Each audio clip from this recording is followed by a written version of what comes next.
What screams we are not going to last long for couples. The way they speak to each other when they are not alone. I noticed this after my divorce and I started dating again, because you speak to these new people with a lot of respect and kindness. Then we'd get around married couples and they'd say awful things to each other in nasty snappy tones, and it was jarring. Fast forward 10 years and all those couples I noticed doing that are divorced now. When both make the atmosphere so uncomfortable when you are in their house. Passive aggressive jabs they think you wouldn't notice, but you could cut the tension with a knife like Michael and Jan's dinner party. That is a $200 plasma TV you just killed. Good luck paying me back on your $0 a year salary plus benefits, babe. Walking on eggshells around your partner in terms of what you can and can't say. If you feel you can't disagree with your partner and or voice your opinion without it turning into an argument. That can be not going to last, or last several years too long. If they have strongly conflicted plans for their future, either means they'll break up eventually, or one or both of them will end up in an unhappy compromise. Yep.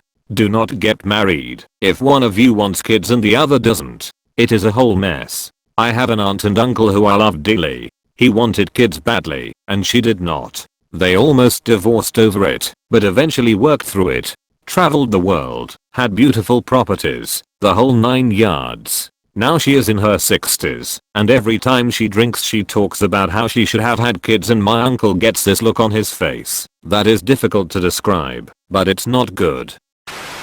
Breaking up every few minutes, and then back together again. Especially in the first couple months. Oof yeah, imagine going for 5 years all of that. My best friend's situation.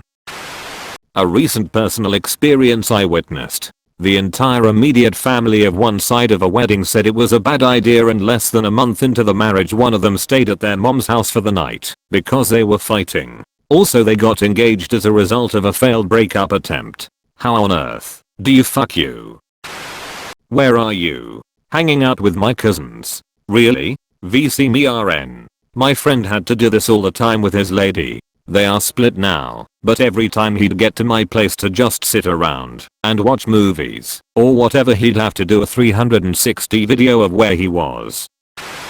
When he smashes her face in the cake at the wedding and she hates it, I did the manly thing and asked my wife. She said no, she was spending hours doing makeup and didn't want to ruin it. So instead I gave her a tiny forkful to eat, and it was great. Communication and consideration for your most precious person, until arguably baby. This is too manly. Lack of communication. Discussing every disagreement means screaming over each other, exploding, shutting off communications and or running out of the room. So they won't be able to resolve anything in a constructive manner. If all disagreements end in arguments. Me and my partner disagree about a lot of stuff. But we can talk, discuss, and even sometimes agree with the other person's side. It'd be weird if you saw eye to eye on 100% of stuff too. Seeing eye to eye 100% of the time usually means that one person is just not voicing their opinion, which is a recipe for disaster. I was at a party one time and there was a marriage counselor there that had been working for 20-something years in couples counseling. I asked her what the number one sign was that the couple wasn't going to make it. Without hesitating, she said if one person shows contempt for the other's feelings, it's over. This is a really well documented one. Contempt is a dead giveaway. The moment you start sneering or using incredulous sarcasm, you should consider it to be a red alert. My wife and I are doing fine these days, but a few of our worst fights have contained contempt. Unfortunately, because we'd heard this guidance before, we realized we were in very dangerous territory and needed to take a really hard look at the root causes of what was pissing us off at each other. Anger can be a natural reaction, as long as it doesn't come with abuse. Contempt, however, is like black mold. This is the answer. Well, one of them.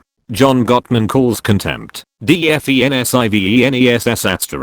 being critical and stonewalling the 4 horsemen of relationships. In other words, they are the signs that things are deeply not okay between the two people involved. Looking at past relationships, contempt is the big one. Once that entered the picture from either side, it was all downhill from there.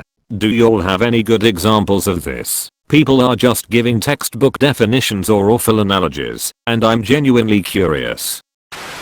In my experience, contempt/mockery, lack of communication/respect/empathy for the other person, glue babies, having a wedding as opposed to making a marriage, with the exception of children, consistently and habitually prioritizing others over their so. Then there's the things that for me are default deal breakers, any kind of abuse, cheating, financial dishonesty, violence, gaslighting. This criteria also applies to their treatment of my children where applicable. Edit. Since I don't seem to have been clear enough about what I meant regarding prioritizing the children, what I actually meant was my children are the only people I would ever drop everything and run for over my partner. In day-to-day life, of course, your relationship with your partner is equally important. Edit 2. A glue baby is having a baby in an attempt to save a relationship. The end. Thanks for watching.